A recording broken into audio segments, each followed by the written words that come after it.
All right, Hattie, welcome to the GTM pod. Sorry, let me start again. All right, Hattie, welcome to the GTM Pack podcast. How are you doing today?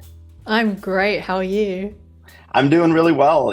I've been following you on LinkedIn and YouTube for some time now, and really been enjoying the content you've been putting out there. So it's so awesome to finally get to meet you virtually here and chat product marketing with you.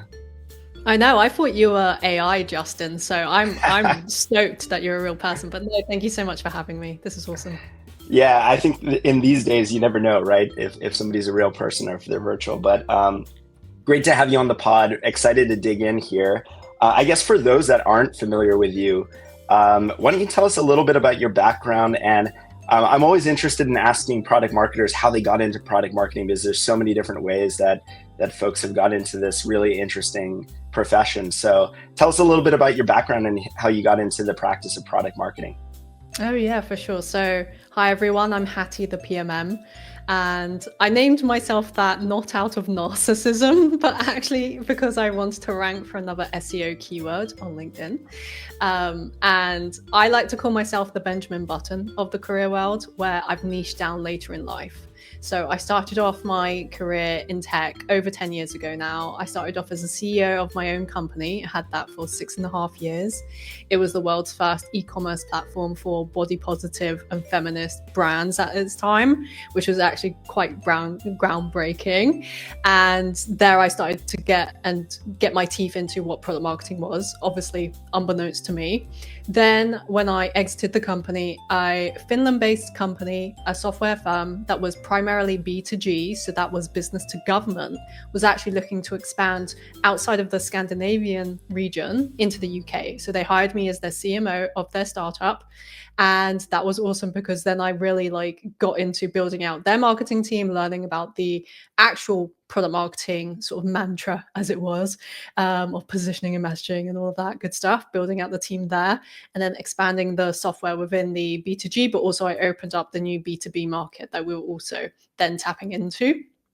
Then an American firm hit me up for an actual product marketing role with the actual product marketing job title, since I had learned, everything that was my superpower, Justin, and was like product marketing. I had no freaking clue.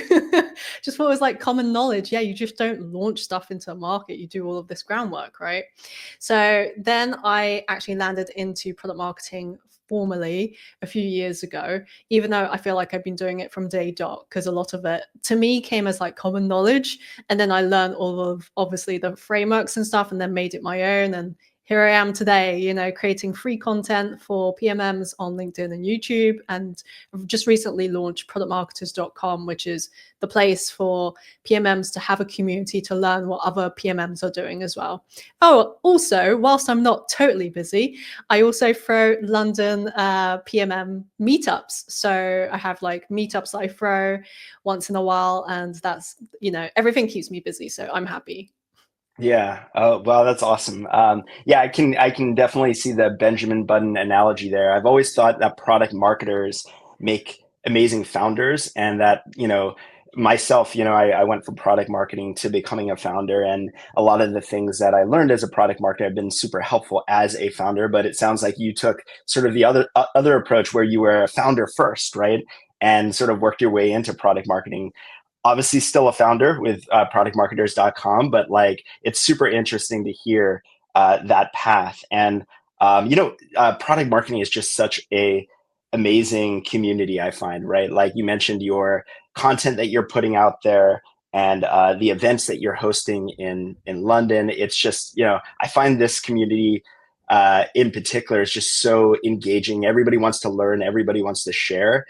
So awesome seeing you contribute to that with productmarketers.com. And talking about SEO, what a domain to get as well, right? Like productmarketers.com, it doesn't get better than that. But why don't you tell us a little bit about it? You touched on it a little bit, but what is productmarketers.com? What was your inspiration for starting it, right? Like, obviously as a founder, right, it all starts with seeing a gap in the market that you want to fill. So I'm curious what that gap was for you. And if somebody is listening to this and they're like, oh, productmarketers.com, it sounds really interesting, what could they expect from being a member of the community? Oh, yeah, for sure. So a year ago, I had just gone through the first round of layoffs at a company that I'd worked at. I was completely blindsided by it because I had seen some of the best colleagues that I was working with.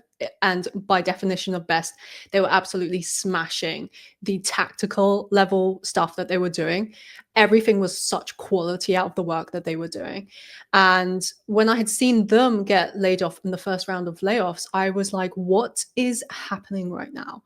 And then I saw that there were other people within the organization that I generally didn't feel like deserved to have stayed over the ones who were let go.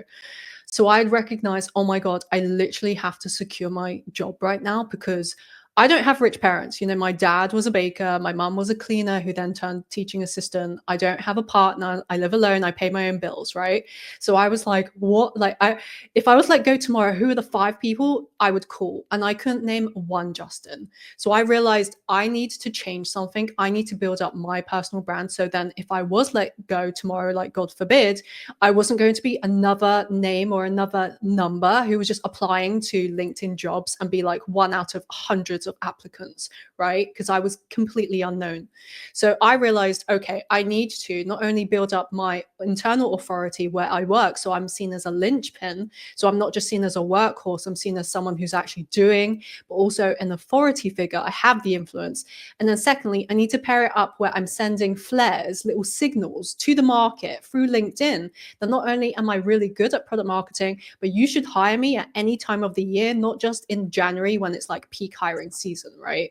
So I'd recognized I wanted to build a community, a place that if I had had this a year ago, I would have felt so secure. Like I really would have, because I would have had a blueprint or something to have followed.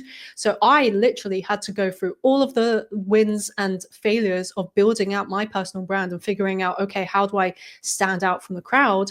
I had literally had to wing it and learn along the way. So then when I built out productmarketers.com, I wanted it to be the place that PMMs can come in, get what you want, leave, communicate with others, like connect with other PMMs across the world, and have a space for other really hardworking, really ambitious PMMs to work on your personal brand. Now that I've launched the community, I'm starting to see that there are little signals that maybe I should pivot because, hey, I get it. There are a lot of PMMs out here probably watching this right now who are like, personal branding is cool and all, but I just don't have the time right now. It's not a priority. And I'm like, okay, I'm listening to, being a very good PMM. I've surveyed my customers, like product marketing 101. I've surveyed the PMMs. I've done the research and like, yeah, what's coming back is like maybe personal branding isn't a priority to other PMMs right now. And I'm like, okay, so how do I build out this community, productmarketers.com, to be more like reactive and more kind of reflective of what PMMs want. So now I'm kind of veering it very slightly. I'm doing a little test where I'm taking the community in the realm of let's learn from other PMMs. So let's see what an Amazon PMM is doing in terms of their go-to-market planning. What does a B2B to C product marketer look like? What is their like role and how do they actually do their positioning or their messaging, or how do they get buy-in, for example, in like very tactical level learnings. So I'm trying to ungatekeep that and just take those learnings and just apply it to PMMs across the world. And on top of that, doing that in real life, sort of like meetups where it's just nothing beats in real life, sort of like learning and chatting and having a little drink. So yeah, that's where the premise came from. I really needed this community a year ago. And a lot of the product marketing sort of knowledge and information that I found online was very utopian. It was very like, oh, you give this slide deck to the sales team and they'll adopt it immediately. And I was like, no, that's not how it works. So I wanted a place to be like, let's have the candid conversations. Let's say what's shit. Let's say what's great. And let's just go from there. But we take those learners and apply it to our career. So that's why I was like, let me build out the community that I really, really needed. Yeah, it's awesome. I remember when I was first starting in product marketing, there was really nothing out there in terms of like, how do you do this? I was actually like, I didn't even know what product marketing was, right? I was a sales guy at a early stage company, was the first salesperson there, and my CEO founder of the company came to me with the idea of taking on product marketing. And I was like, what is this? Right. And I was looking out there online for like blogs and books and newsletters and all kinds of things. And there was a ton of stuff on other practices within marketing. But product marketing was sort of this like foggy practice that nobody really knew what they did or how they did it or what people were doing at organizations like Amazon and others that were crushing it, right? So I personally would have benefited significantly, and I always find that learning by example is such a great way to learn, right? So being able to highlight what some of these PMMs at these world class companies are doing is such a great approach. I think one thing that I've heard you talk about a lot is that PMMs often struggle to sort of show what great product marketing looks like, right? And I'm curious, why you think that is, right? Why do PMMs struggle to sort of demonstrate what great is, and what does great look like to you, right? What are some of the elements that define great product marketing? Oh yeah, oof. You come in hard hitting, Justin. Ooh. But yeah, these are fantastic questions. So when I think about great product marketing, it's because through my career, I very much started as a PMM who wasn't respected. Like even in my last company that I worked at, I had a micromanager who really, really, really made me question if I was really good. And it was the first time that had ever really happened. And it was funny because it felt like he was questioning me enough where I was starting to doubt myself and the imposter syndrome really, really crept in. However, my colleagues were like, Hattie, you absolutely smashed that. Like you did fantastic. Like we're using it, we're implementing it, we're seeing results. Here are the results. And yet I was like, am I really good? Because I felt like I just wasn't from what I was being told. Now, when my manager no longer was my manager, I was like, whew, like the weight was lifted off my shoulders. And I recognized that my internal brand, my internal authority was absolutely shot with the executive level. The people who are on my level, the worker bees like me, very much understood how well I was doing. However, the people above me just did not. So I was like, okay, I need to figure out how to fix that, because what I had recognized, especially with the layoffs, was it doesn't matter how good of a PMM I am and how much I execute.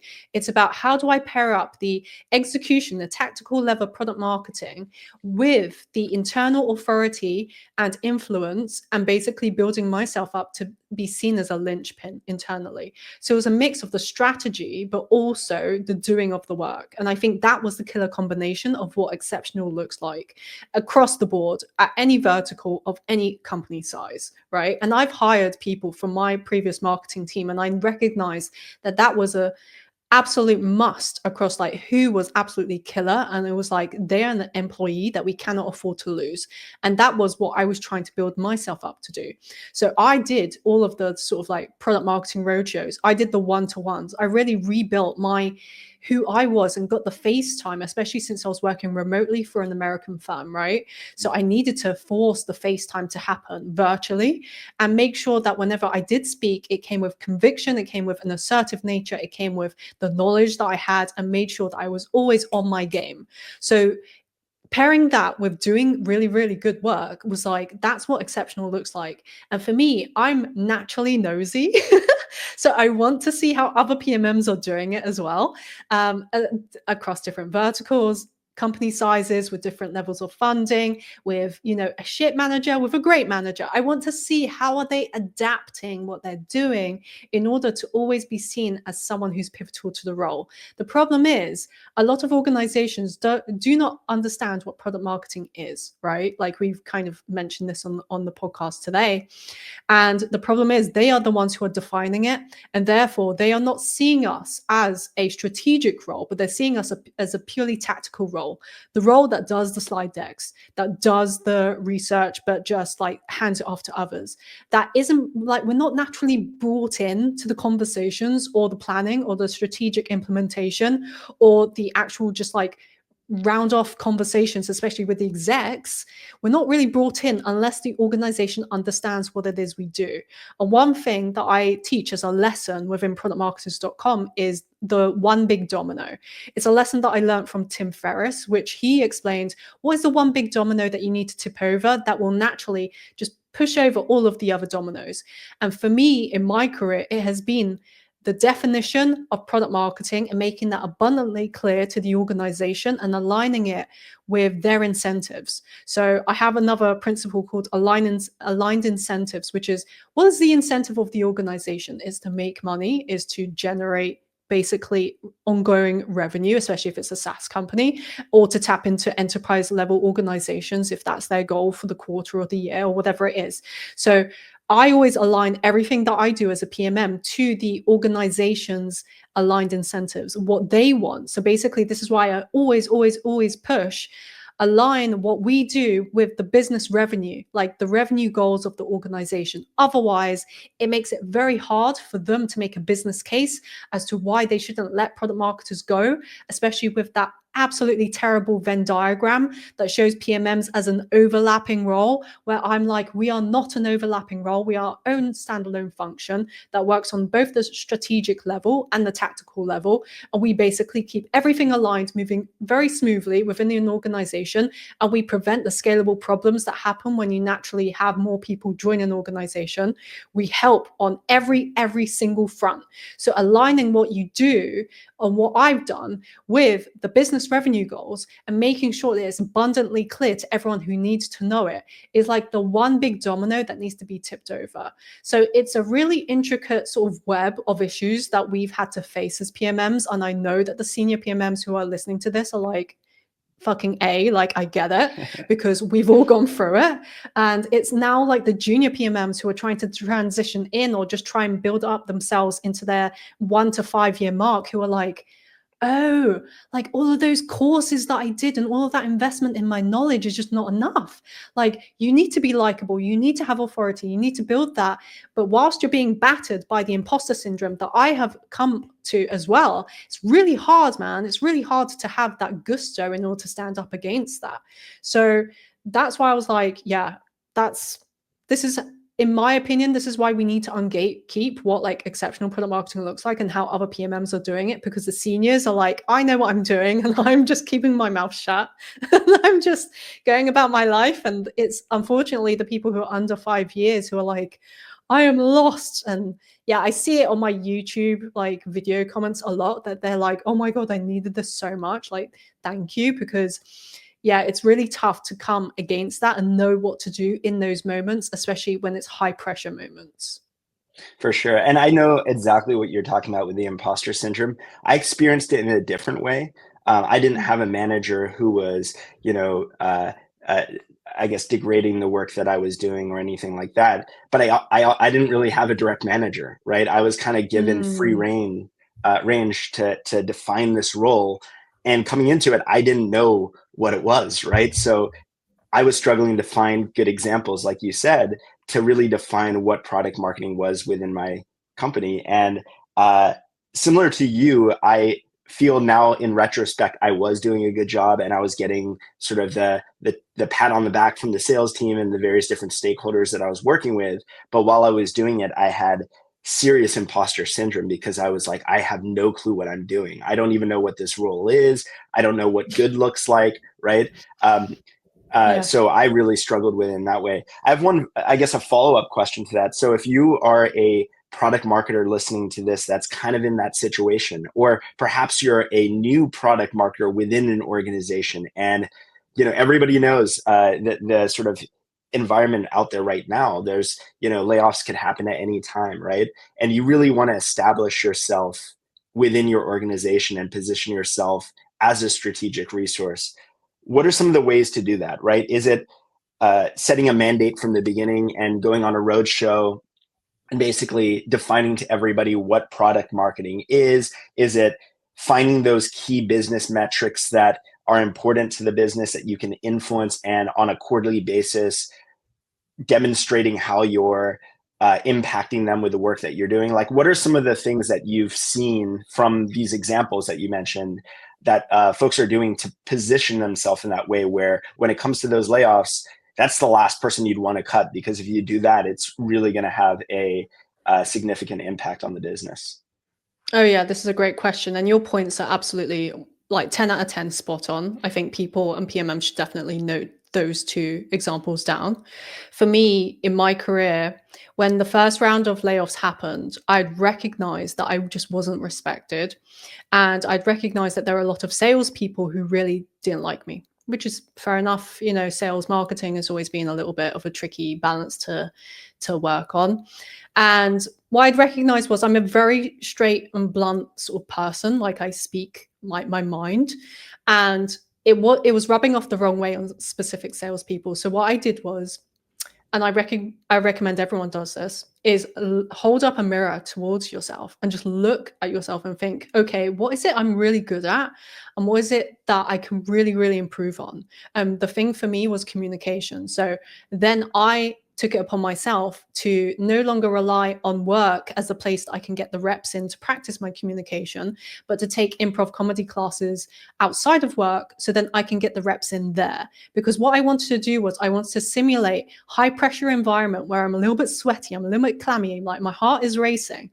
And then I would just practice communicating. And that's what improv comedy does for me. Like communicating with my besties or like a guy just doesn't have that because I'm comfortable. So for me, it was a case of, okay, let me take an audit, like the Hattie audit. And I recommend every other PMM does this. Like take an internal audit, my dude, and see where the skill sets you're really, really strong in. And typically for a PMM, it's like you're crushing it on positioning and messaging, because like the wordy stuff is like, for some reason, we love that stuff. But where is it that, okay, internally, there are people within the sales team who just don't like me right now. Okay, so what can I do to overcome this as quickly as possible? Let me conduct like one-to-one chats with them, 15 minutes, just to like introduce myself again. Okay, let me do, like you said, a little product marketing roadshow. So let me do a roadshow to the sales team, to the CS team, explaining what it is, number one, product marketing does. Number two, how is it that I would be able to help them? And number three, how can they help me so then I can help them? And I think it's the third one that a lot of PMMs leave out. It's like, hey, here's what we do and here's how I can help you. And it's like, well, what do they need to do to provide to me so then I can help them? You need to provide to me the customers that I can interview. You need to provide to me the intel or the data that comes from like your sales pipeline and how much you're closing using this new sales enablement I've provided or this new talk track I've provided. Like, I need to have these updates so then I can improve it, etc., etc. So it's like making it abundantly clear how other people can help so then we hit their goals. And from my perspective, I always think of aligned incentives. So I think about, okay, the sales team, they have very, very strict goals towards the end of the month, every month, or towards the end of the quarter, every quarter. Okay, so how do I get them so then they are kind of like they have less stress towards the end of the quarter or end of the month, and they are hitting their goals as quickly as possible? What is it that I can do? I can proactively show that I'm thinking about them and their needs and their pain points. So then I can use product marketing as the vehicle and the vessel that I can solve for their pain points. And therefore, it's not only me doing the work, but it's me showing that I'm on your team, dude. I have your back. And equally, you should like, they will naturally respect me and like me off the back of it, especially if I'm doing really, really good work. So I would recommend before jumping into doing doing more, is like, where is the audit? Are there people in the executive level who have been brought into the organization who do not know who you are, and you need to show yourself and make sure that they know who you are? Is there like a new company that's just been acquired and therefore they need help, and therefore maybe you could step in, but you can negotiate having a higher salary in order for you to work on their product, which is again something that I did at my previous company. And I also worked with a private equity firm, and anyone who's had private equity knows that that is a completely different lifestyle. Let me say lifestyle as a word choice.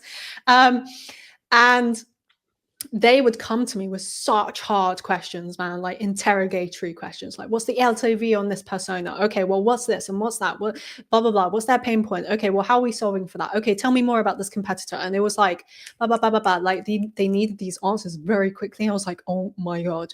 So I made sure that I showed my face to the private equity firm so they knew that I was very much a linchpin for my products and I was helping generate significant ARR for those products. However, I also played it like I wasn't Icarus. So Icarus, got burnt like flying too close to the sun. And I'm like, I don't want to be too close to the private equity firm. Well, I would get burnt, where it's like if you show yourself too much and you're kind of like reliant, like you're seen as the person who's now reliant for significant ARR and you don't hit it, then like you are cut. It's a very, very fine, nuanced balance. I'm telling you that this is the game that we're playing. And it's really interesting that I learned this, especially through the American culture, being British. It was such an amazing learning. But I would recommend that's the approach that I would take, is like take an audit, recognize what are the gaps do you need filling. Do you need to realize like what is the business revenue goals, like were you even clarified on that, or is it even nuanced more beyond that? It's not just like, oh, we want to make 20 million ARR this quarter. It's like, well, have they specified that they would rather have it through enterprise rather than small and medium sized like companies? Because maybe the CEO is thinking that, but maybe he hasn't or she hasn't actually translated it.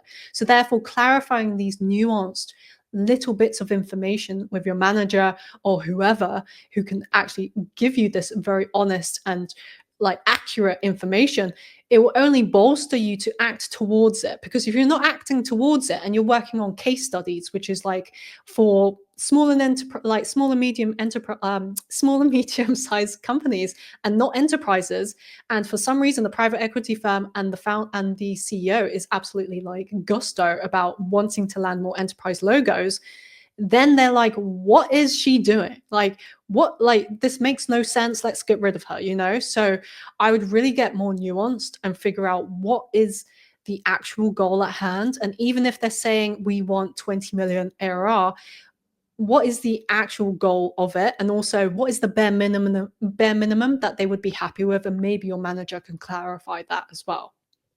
Yeah, it makes total sense. And it's funny, you're the second product marketer that I've talked to that has recommended improv classes as a means of improving their communication skills. So I don't know. I've always been interested in improv, but I think like there's something there. There's something to unpack.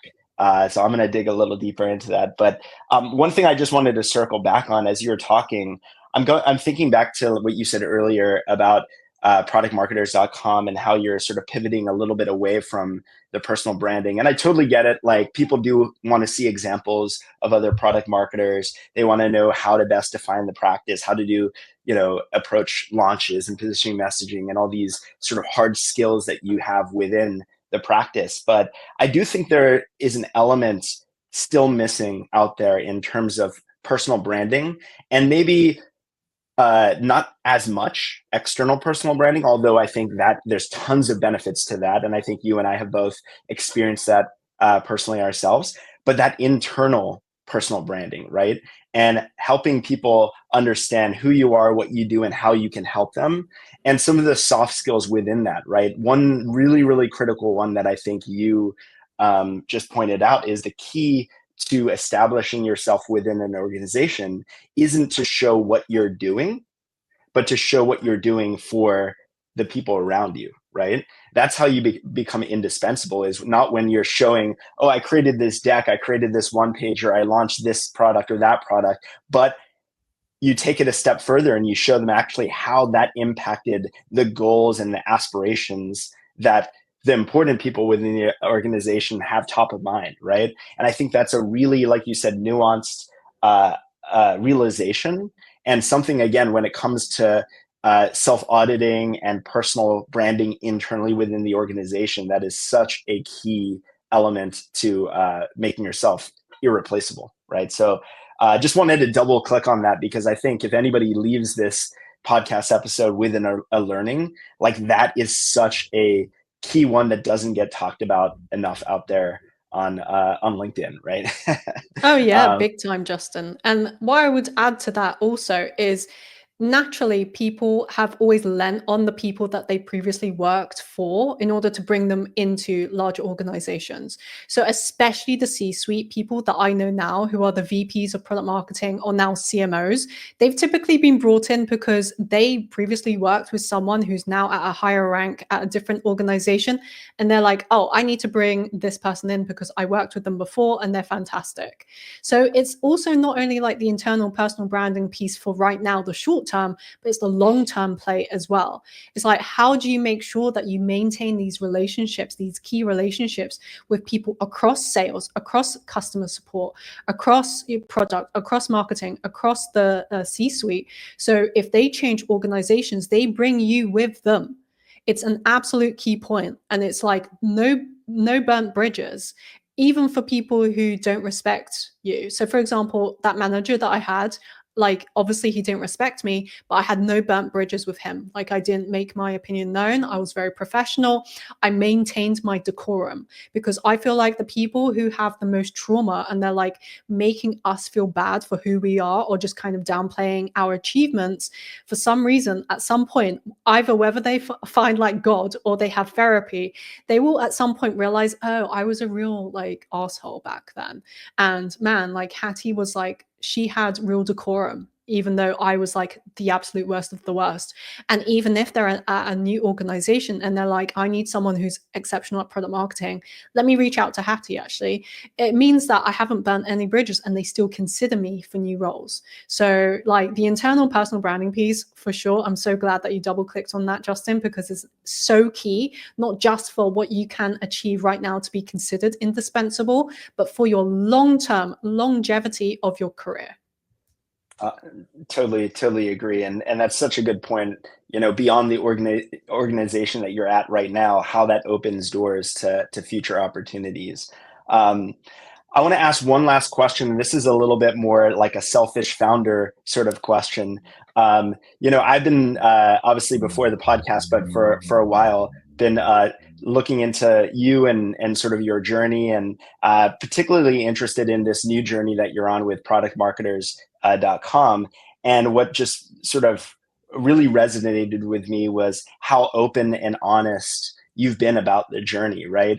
So far, the highs, the lows. You even talked about it today, like launching with a very particular idea of what you think this thing's going to be, and starting to get feedback from the market that maybe it might not be exactly what people are looking for, and pivoting and so on.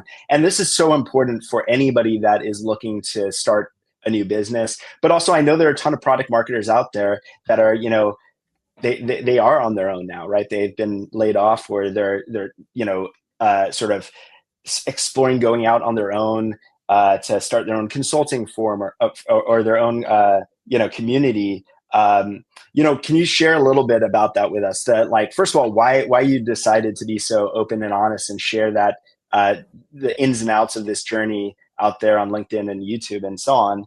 But also, what are some of those learnings? What are some of the challenges that you've experienced so far? What are some of the highlights as well, right? And what are some of the key learnings that anybody thinking about going this path and breaking out and going on their own, that could benefit from hearing? Oh, yeah. So for me, one of my key pillars in my own personal brand and in life in general, whether it's professional or me messing about and like hanging out with friends, is I am always, always, always authentically myself. Like, how you find me is how you get me. That's it. Like, I don't have an online persona and an offline persona. I am who I am across the board. So if I feel emotions or I feel like things aren't going right, I'm going to speak about it because they're going to be learnings. And here's the thing, I've always felt a little bit downtrodden by organizations that kind of undermine my intelligence, where I read an email and they'd be like, hey, we're pivoting because of this and this. And I'm like, you're pivoting because you didn't make money, dude. Like, I'm just like, I know the game. Like, I'm a product marketing manager. Like, don't try and BS me.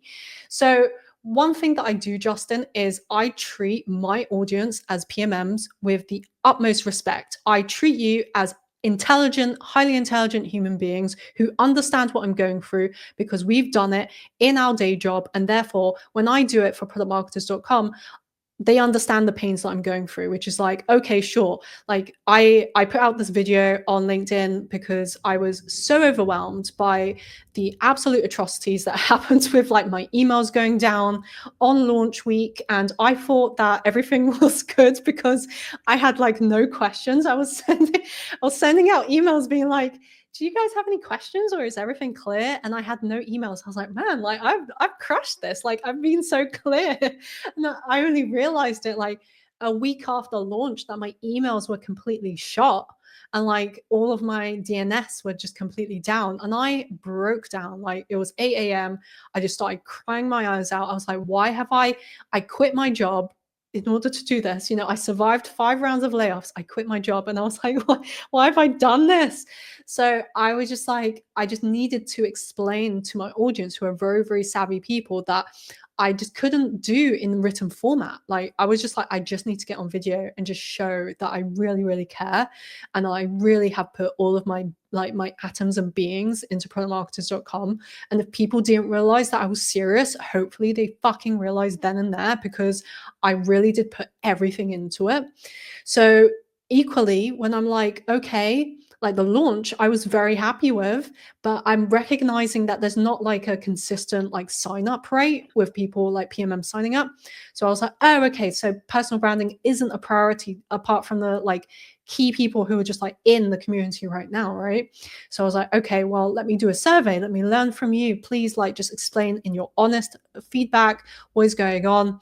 And through that I was showing PMMs basically that I'm doing product marketing on product marketers. Like I'm conducting the customer surveys, like, you know, product marketing 101. And I'm applying that feedback and I'm testing, I'm iterating. And by de facto, me building this, I'm showing other PMMs who, yes, you might be out of work and you're figuring out like, okay, what's my next side hustle? What is something I can do in the intermediary whilst before I land a new job? I'm showing the good and the bad. Like I guess online I typically always see like, oh, I've made millions of pounds or dollars from this launch, and you never see the kind of ramp up or the stuff going wrong or the stuff like kind of figuring itself out. And right now I'm trying to figure out product market fit, and it's such a difficult stage. And I've been abundantly clear because in order for me to improve my community, I need to be honest and I need them to tell me their honest opinion, because without that honest opinion, I'm going off of like just my guessing, and I just can't do that. I'm just not willing to guess. And as any good PMM, you just don't guess. You just solve for the pain point of the PMMs and or the audience that you aim for. So I think that with any PMM, like we started off saying at the on this podcast, Justin was like, entrepreneurialism is part of being a product marketing manager. Whether PMMs recognize this, I have no idea. But for me, I've recognized this because innately we are acting like a de facto CEO or a CMO of our own products that we own. And we're taking it to market. And we're basically our own leader of that product. So for me, I'm just like, I'm willing to just be myself, authentically myself. It will push away people who aren't meant for me, and it will pull people closer to me. And in the world of AI and kind of like false crap, like, you know, 5 things you can do to be whatever, I'm just like, I will just share the good and the bad and the ugly, and it is what it is. But I just hope that PMMs know that I come from a good place, my heart is in a good place. And obviously I'm trying to justify this as a, you know, a viable business, obviously, because, you know, I want to pay myself. But equally, I do want to provide to the product marketing industry and us as a whole, and I really want to help. And I was creating a ton of free content for an entire year straight without asking for anything in return. Everything was free when I was employed. So I know that the PMMs understand that I'm not a shoddy scammer, that they know that I'm actually real and I'm in it for the long haul. So whether people want to see me, they are going to see me, because my face is going to be, you know, I'm just going to keep posting. I'm going to keep figuring this out. And I guess it's kind of how it is, right? Like you're a founder of Asset Mule, so you would know, right? I guess it's just kind of hitting your head against the brick wall until until the wall comes down. Yeah, no, and I appreciate it so much because you know, like you said, so much of the content out there from a founder perspective is just like all the successes. Everybody's crushing it, everybody's killing it. And it's just not true, right? There are challenges, and that's what makes the successes even more enjoyable, right? And you showing it, you being vulnerable out there and showing that this is actually what it looks like to build something from the ground up, right? This is truly what it takes, right? And when you put everything in your being into something, right? So I appreciate it from that perspective. But there's so much that we talked about today that I think we could unpack further. Unfortunately, we don't have the time, but I'd love to continue the conversation in a future place. But for those that were listening in today, really loved what they heard, want to learn more from you, want to follow you more in your journey, what's the best place? You mentioned LinkedIn, YouTube. What's the best place for them to go to sort of learn more about you and productmarketers.com?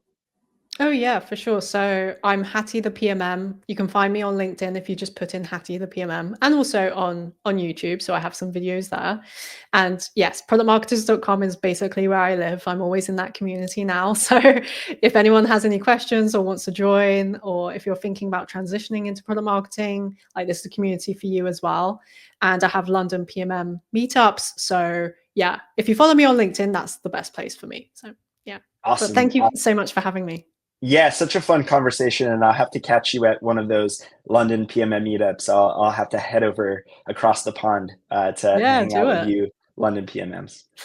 Hells yeah. Awesome, awesome. Well, have a good one, Hattie. We'll talk again soon. Thank you. Bye.